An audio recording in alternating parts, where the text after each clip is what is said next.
दोस्तों नमस्कार, यह है मार्गदर्शन फॉर सिविल सर्विसेज। मैं अनुराग चौधरी। मार्गदर्शन एनसीईआरटी श्रृंखला के अंतर्गत आज आप पढ़ेंगे 7वीं कक्षा की भूगोल हमारा पर्यावरण का अध्याय 5 जो है जल। इस अध्याय के अध्ययन से आप जान पाएंगे जल चक्र किसे कहते हैं, जल का वैश्विक वितरण किस प्रकार का है, अर्थात लवणी और मीठा जल पृथ्वी पर कहाँ और कितनी मात्रा में पाया जाता है, लवणता किसे कहते हैं, महासागरीय परिसंचरण क्या है और महासागरीय परिसंचरण के प्रमुख रूप जैसे महासागरीय तरंगें, सुनामी, ज्वार भाटा और महासागरीय धाराएं क्या होती हैं। तो आइए शुरू करते हैं आज का अध्याय एनसीईआरटी कक्षा 7 हमारा पर्यावरण का अध्याय 5 जो है जल। दोस्तों जल के बारे में सोचने पर आपके मस्तिष्क में क्या चित्र बनते हैं? आप नदी, जलप्रपात, वर्षा की रिमझिम, अपने नल के जल के बारे में सोचने लगते हैं। बच्चे वर्षा से भरे गड्ढे में कागज़ की नाव तैराकर बहुत खुश होते हैं और दोपहर तक गड्ढे में जमा जल गायब हो जाता है। वह जल कहाँ जाता है? तो ये आपसे एक प्रश्न पूछा जा रहा है। दोस्तों ये जो जल है ये सूर्य के ताप के कारण वाष्पित हो जाता है। जो भी जल है सूर्य के ताप के कारण जल वाष्पित हो जाता है और ठंडा होने पर जल वाष्प जो होता है संघनित होकर बादलों का रूप ले लेता है। यहाँ से ये वर्षा हिम अथवा हिमवृष्टि के रूप में धरती या समुद्र पर नीचे गिरता है।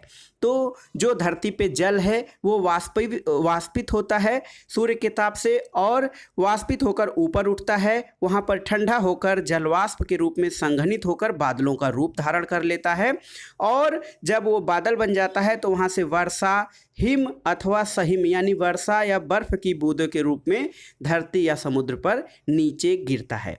जिस प्रक्रम में जल लगातार अपने स्वरूप को बदलता रहता है और महासागरों, वायुमंडल और धरती के बीच चक्कर लगाता रहता है उसे जल चक्र कहते हैं। जल चक्र यानी वाटर साइकिल क्या है?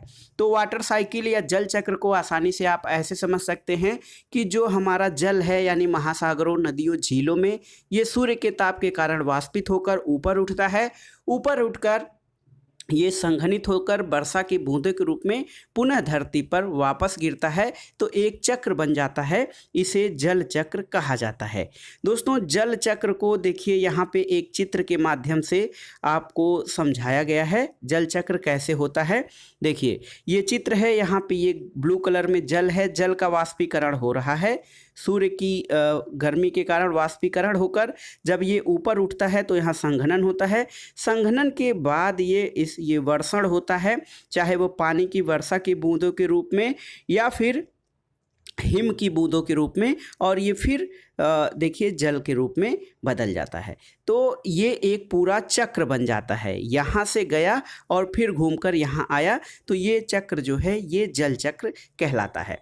हमारी पृथ्वी थलशाला के समान है। तो दोस्तों थलशाला क्या है? जो ये कह रहे हैं कि हमारी पृथ्वी थलशाला के समान होती है।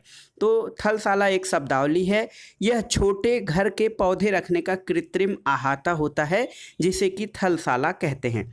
थलशाला एक बड़े जार में 1/4 भाग मिट्टी भरकर उसे अच्छी तरह दबा दें, उसके ऊपर ह्यूमस की एक पतली परत, ह्यूमस यानी जीव जंतुओं और खरपतवार के सड़े गले अंश, उस पर एक परत लगा दें। उसके बाद पौधे लगाएं, फिर उसके चारों ओर छोटे पौधों को व्यवस्थित करें और इसमें जल की फुहार छिड़के जार को बंद कर दें।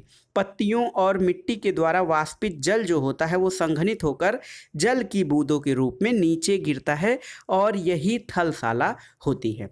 तो हमारी पृथ्वी जो है वो थलशाला के समान है। जो जल शताब्दियों पूर्व उपस्थित था वह आज भी मौजूद है।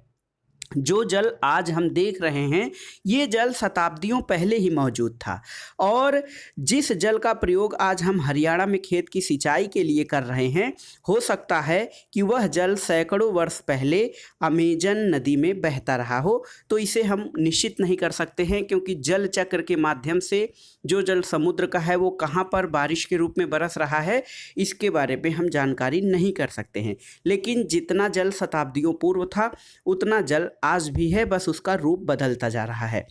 लवण जल क्या होता है? तो दोस्तों जो जल हम दैनिक यूज में जैसे नहाने के लिए, पीने के लिए जो यूज करते हैं उसे अलवण या मीठा जल कहते हैं।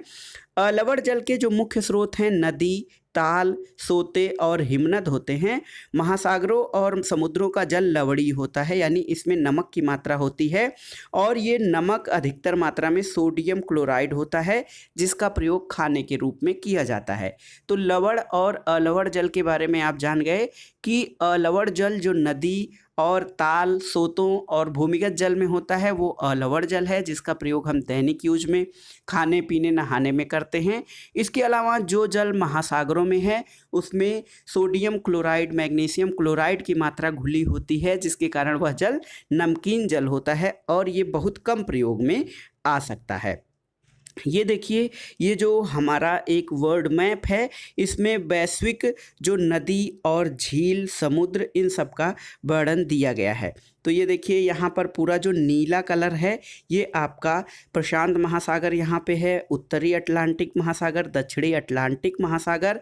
इसके अलावा दोस्तों ये देखिए हिंद महासागर आपका दिख रहा है, अरब सागर की खाड़ी, बंगाल की खाड़ी। और इसमें जो प्रमुख नदियाँ हैं, वांगहो नदी है एशिया में देखिए वांगहो नदी बह रही है, ब्रह्मपुत्र नदी है, गंगा नदी है।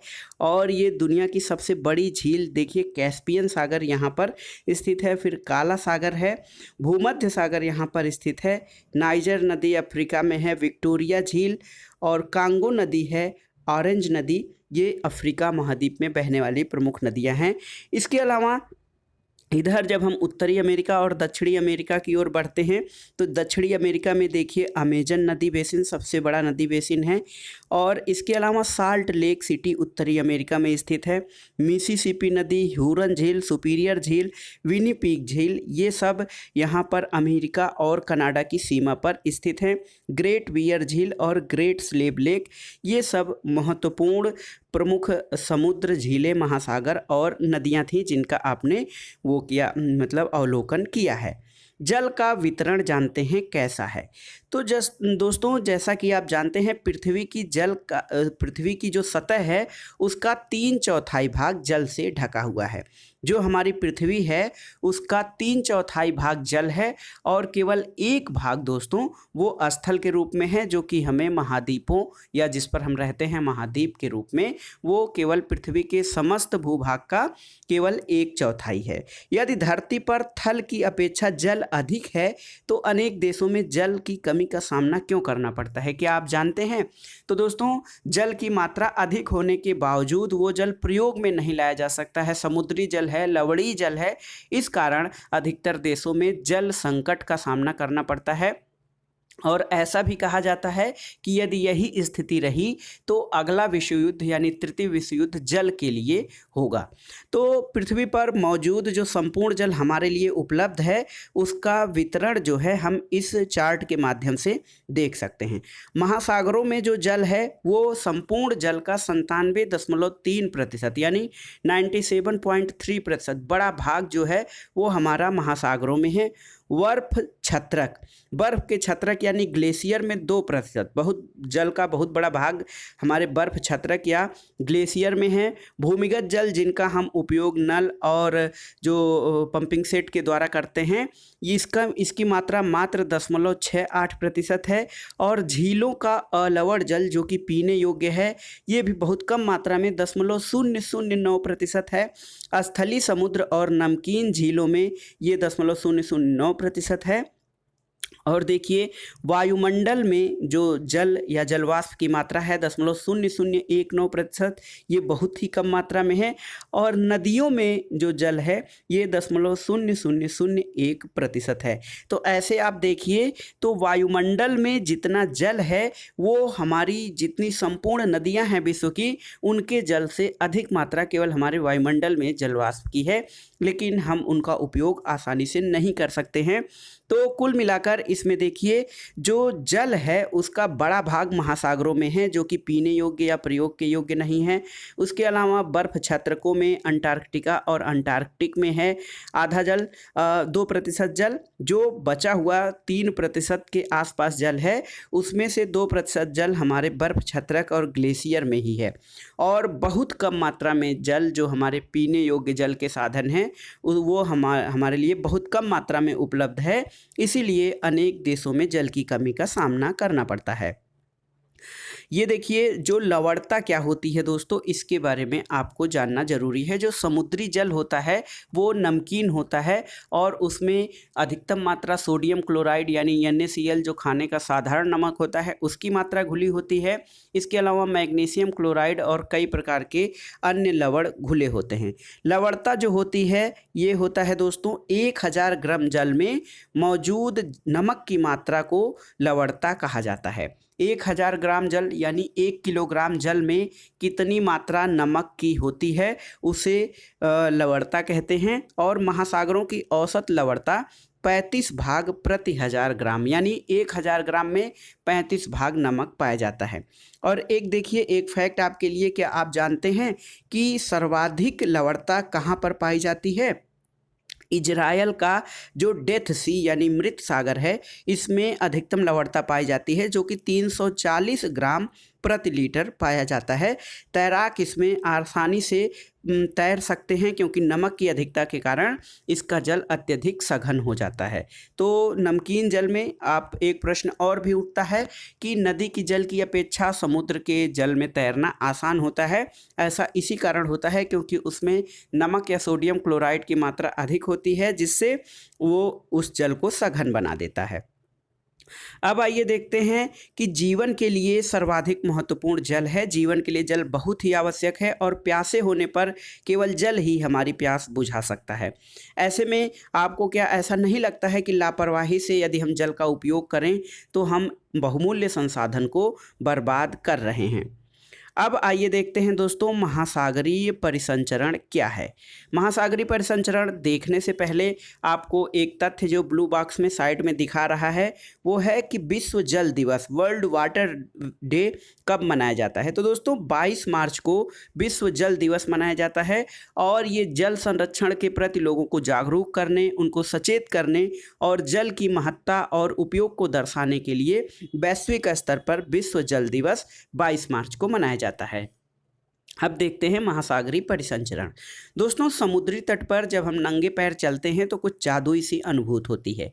पुलिन पर नम बालू होती है, ठंडे पवन, समुद्री पक्षी, वायु में लवड़ी गंध और लहरों का संगीत सब कुछ सम्मोहित करने वाला होता है। ताल और झील के शांत जल के विपरीत महासागरीय जल हमेशा गतिमान रहता है। वहाँ पर लहरें आती जाती रहती हैं और कल कल की स्वर होता है। तो ऐसा लगता है कि महासागरीय जल कभी रुकता नहीं है, हमेशा गतिमान रहता है। और महासागरों के गतियों को हम तरंग, ज्वार भाटा और धाराओं के रूप में विभक्त करके अध्ययन कर सकते हैं। तो सबसे पहले हम जानेंगे तरंग क्या है। तो दोस्तों तरंग जो होता है ये समुद्र तट पर आने जाने वाली लहरें जो होती हैं वो तरंग कहलाती हैं। समुद्र तट पर लगातार हलचल होती रहती है और ये जो तरंगे होती हैं ये हमेशा इसका जल उठता और गिरता रहता है, इन्हें तरंग कहते हैं। महासागरीय सतह पर जब हम देखते हैं तो हमेशा जो जल का प्रवाह होता है वो चलता रहता है, ये जल ऊपर उठता है फिर गिरता है, इसे हम तरंग कहते हैं। जब समुद्री सतह पर पवन बहती है तो तरंगे उत्पन्न होती हैं। तरंगों के उत्पन्न होने का एक प्रमुख कारण ये है कि समुद्री सतह पर पवन बहती है तो तरंगे उत्पन्न होती हैं। जितनी ही तेज पवन बहती है तरंगे भी उतनी तेज होती जाती हैं। तूफान में तेज वायु चलने पर विशाल तरंगे उत्पन्न होती हैं और इनके कारण अत्यधिक विनाश हो सकता है। भूकंप, ज्वालामुखी उद्गार या जल के नीचे भूस्खलन के कारण महासागरीय जल अत्यधिक विस्थापित होता है। इसके परिणाम स्वरूप 15 मीटर की ऊंचाई वाली विशाल सागरीय तरंगे उठ सकती हैं जिसे सुनामी कहते हैं। दोस्तों सुनामी जो है ये जापानी भाषा का एक शब्द है। इसका अर्थ होता है पोताश्रय तरंगे, यानी समुद्र के तट पर उठने वाली या समुद्री सतह पर उठने वाली तरंगे जो कि तटों को सर्वाधिक नुकसान पहुंचाती हैं, इन्हें सुनामी कहा जाता है। भारत में 2004 में जो सुनामी आई थी दोस्तों, उससे भारत के तटीय क्षेत्रों में अत्यधिक विनाश हुआ था और अंडमान और निकोबार द्वीप समूह में जो इंदिरा पॉइंट, जिसे कि हम भारत का दक्षिणी पॉइंट मानते हैं, वो नष्ट हो गया था इसी सुनामी के कारण। और ये सुनामी दोस्तों, इसे पृथ्वी का तांडव की संज्ञा दी जाती है। 26 दिसंबर 2004 को हिंद महासागर में सुनामी तरंगे आई थी, जिससे काफ़ी नुकसान हुआ था और इसका अधिकेंद्र जो था वो सुमात्रा द्वीप के पश्चिमी सीमा पर स्थित था। और इस सुनामी में जो भूकंप आया था उसकी तीव्रता रिक्टर पैमाने पर 9 मापी गई थी। ये बहुत ही विनाशकारी सुनामी था, जिससे काफ़ी हद तक जनजीवन प्रभावित हुआ था, काफ़ी लोगों की जानें गई थीं और महीनों तक बचाव कार्य चलता रहा था। और दिसंबर 2004 में जिस सुनामी ने दक्षिण और दक्षिण पूर्व एशिया के तटों पर तबाही मचाई थी, वो पिछले कई सौ वर्षों की सबसे विनाशकारी सुनामी थी। हिंद महासागर में निरीक्षण, आरंभिक चेतावनी की प्रणाली और हिंद महासागर के तटीय निवासियों में जागरूकता की कमी के कारण जीवन और संपत्ति की बहुत अधिक हानि हुई थी। दोस्तों, सुनामी का प्रथम संकेत क्या होता है? तो तटीय जल में तेजी से कमी आती है और फिर विनाशकारी तरंगें उठने लगती हैं। जब तट पर ऐसा हुआ था तो लोग ऊंचे स्थानों पर न जाकर उस अचंभे को देखने के लिए तट पर एकत्र होने लगे थे। और जैसे ही सुनामी की विशाल तरंग आई तो बड़ी संख्या में उत्सुक खड़े दर्शकों की जो समुद्र में डूबने से मृत्यु हो गई थी और काफ़ी लोगों का पता भी नहीं चला। सुनामी तरंग और सुनामी के बाद जानते हैं ज्वार भाटा क्या होता है। तो दोस्तों, ज्वार भाटा बहुत ही महत्वपूर्ण है। समुद्र तटीय पे या ज्वार भाटा लोग दर्शन या उसको पिकनिक या पर्यटन में भी ज्वार भाटा देखने जाते हैं। दिन में 2 बार नियम से महासागरी जल का उठना और गिरना ज्वार भाटा कहलाता है। यानी 24 घंटे में नियम से 2 बार महासागरी जल का उठना और गिरना ज्वार भाटा कहलाता है। ज्वार भाटा सूर्य चंद्रमा के आकर्षण बल के कारण सागरी जल का ऊपर उठना और गिरना ज्वार भाटा है। तो ज्वार भाटा का जो मुख्य कारण है वो सूर्य और चंद्रमा के आकर्षण बल के कारण सागरी जल का ऊपर उठना और गिरना होता है। जब सर्वाधिक ऊंचाई तक उठकर जल तट के बड़े हिस्से को डुबो देता है तब उसे ज्वार कहते हैं। यानी ऊंचाई पर जो तरंगे उठती हैं उनको ज्वार कहते हैं। और जब जल अपने निम्नतम स्तर पर चला जाता है तो उसे भाटा कहते हैं। और इन दोनों को संयुक्त रूप से ज्वार भाटा कहा जाता है। सूर्य और चंद्रमा के शक्तिशाली गुरुत्वाकर्षण बल के कारण पृथ्वी की सतह पर ज्वार भाटा आता है। बहुत ही महत्वपूर्ण है दोस्तों। ज्वार भाटा का प्रमुख कारण सूर्य और चंद्रमा का आकर्षण बल होता है। ये देखिए, जब पृथ्वी का जल चंद्रमा के निकट होता है तो उस समय चंद्रमा के गुरुत्वाकर्षण बल से अधिक जल अभिकर्षित होता है, जिसके कारण उच्च ज्वार आते हैं। पूर्णिमा और अमावस्या के दिनों में सूर्य, चंद्रमा और पृथ्वी तीनों एक सीध में होते हैं। यहाँ पे जो चित्र आप देख रहे हैं, पूर्णिमा और अमावस्या में सूर्य, चंद्रमा और पृथ्वी एक सीध में होते हैं। तो इन सब का संयुक्त आकर्षण बल प्रभावी हो जाता है और बहुत ऊंचे ज्वार उठते हैं और इस ज्वार को बृहद ज्वार कहा जाता है। लेकिन जब चांद अपने प्रथम और अंतिम चतुर्थांश में होता है तो चांद एवं सूर्य का गुरुत्वाकर्षण बल विपरीत दिशाओं से महासागरी जल, जब ये देखिए एक दूसरे से समकोण की स्थिति पे हैं, तब सूर्य और चांद का गुरुत्वाकर्षण बल विपरीत दिशाओं में महासागरी जल पर पड़ता है, जिसके कारण निम्न ज्वार भाटा आता है। और ऐसे ज्वार भाटा को लघु ज्वार भाटा कहते हैं। तो आसानी से समझ लेते हैं, सूर्य, चंद्रमा और पृथ्वी जब समकोण बनाते हैं तो चंद्रमा और सूर्य का आकर्षण एक दूसरे के विपरीत कार्य करता है, जिसके कारण लघु ज्वार आते हैं। और सीधी रेखा में जब होते हैं तो इनके सम्मिलित प्रभाव के कारण दीर्घ ज्वार आता है। जो दीर्घ ज्वार होता है दोस्तों, ये देखिए आप यहाँ पर देख सकते हैं कि पूर्णिमा और अमावस्या के दिन में जब सूर्य, चंद्रमा और पृथ्वी एक सीध में होते हैं तो इस समय सबसे ऊंचे ज्वार आते हैं। ये दोनों चित्र, इस समय ज्वार ऊंचे आते हैं और जब समकोण पर होते हैं तो उस समय लघु ज्वार आते हैं। ज्वार भाटा का महत्व क्या है? तो उच्च ज्वार नौ संचालन में सहायक होता है। ये जल स्तर को तटों की ऊंचाई तक पहुंचा देता है और जहाज को बंदरगाह तक पहुंचाने में सहायक होता है। उच्च ज्वार मछली पकड़ने में भी मदद करता है और उच्च ज्वार के दौरान अनेक मछलियां तट के निकट आ जाती हैं, जिसके फलस्वरूप मछुआरे बिना कठिनाई के और समुद्र में बिना अंदर घुसे ही आसानी से मछलियां पकड़ लेते हैं। कुछ स्थानों पर ज्वार भाटों से होने वाले जल के उतार चढ़ाव का उपयोग विद्युत उत्पन्न करने के लिए भी किया जाता है। अब आइए देखते हैं महासागरीय धाराएं क्या होती हैं।